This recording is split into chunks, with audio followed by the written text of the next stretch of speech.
It started like any other quiet evening in Brookhaven, a sleepy suburban town where people didn't bother locking their doors. But on the night of November 14th, 2016, that sense of safety shattered. At 9:47 p.m., police received a frantic call from a teenager whispering into the phone. "There's blood in my neighbor's driveway. I think something happened." When officers arrived at 102 Willow Lane, the scene was chilling. The front door stood wide open, the porch light still on, and a trail of muddy footprints led inside. On the living room floor, they found Karen Miller, a 42-year-old nurse, unconscious but alive, her head split from a blow. Her husband, David Miller, and their 10-year-old daughter, Emily, were missing. At first, investigators thought it was a home invasion gone wrong. But the deeper they dug, the stranger became. Karen woke up 2 days later in the hospital. When detectives asked her who attacked her, she whispered one word: David. The perfect husband, the little league dad, the guy who grilled for the whole block on weekends. Suddenly, he was the prime suspect.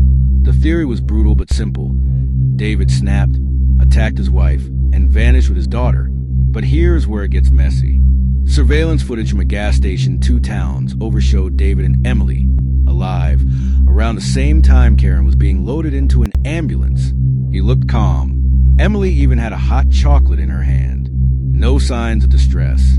So if David had attacked Karen, why was he casually buying snacks with his daughter hours later? Detectives started peeling back David's life and uncovered a trail of secrets. He was drowning in $60,000 of gambling debt. He had recently taken out a life insurance policy on Karen worth $500,000. And the kicker, he was having an affair with a co-worker. To the public, the story seemed clear now. A man with too much to lose staged a violent escape. But Karen insisted, even through her foggy memory, that David wouldn't hurt Emily. He loved her too much, she said. For 3 weeks, David and Emily were gone. Every day, news stations plastered their faces across TV screens. The town went from shock to anger. Parents who once trusted David at soccer games now muttered his name like a curse. Then, on December 5th, a hunter walking through the woods outside Brookhaven stumbled on an abandoned minivan. Inside, police found 2 things: a blood-stained blanket, Emily's favorite stuffed rabbit, but no bodies. It wasn't until January 2017 that the truth cracked open. A woman in Pennsylvania called police after seeing David's photo on the news. He'd been renting her garage apartment under a fake name.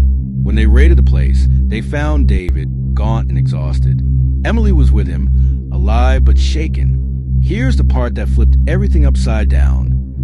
David confessed that he hadn't attacked Karen. He claimed someone had broken into the house that night, a loan shark he owed money to.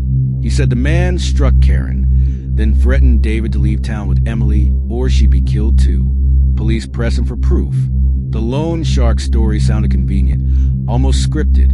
But then, a fingerprint lifted from the muddy footprints at the scene matched a known enforcer tied to an illegal gambling ring. David hadn't lied. The enforcer was arrested months later in another case. But by then, David was already destroyed in the public eye. He lost his nursing license, his marriage, and his community. Karen eventually filed for divorce, saying she could never forgive him for running instead of fighting. Emily, in later court testimony, said, "I thought we were on an adventure. I didn't know my mom was hurt.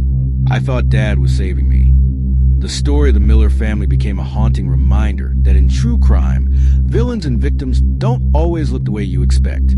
Sometimes the person you distrust most is the one trying hardest to protect what they love.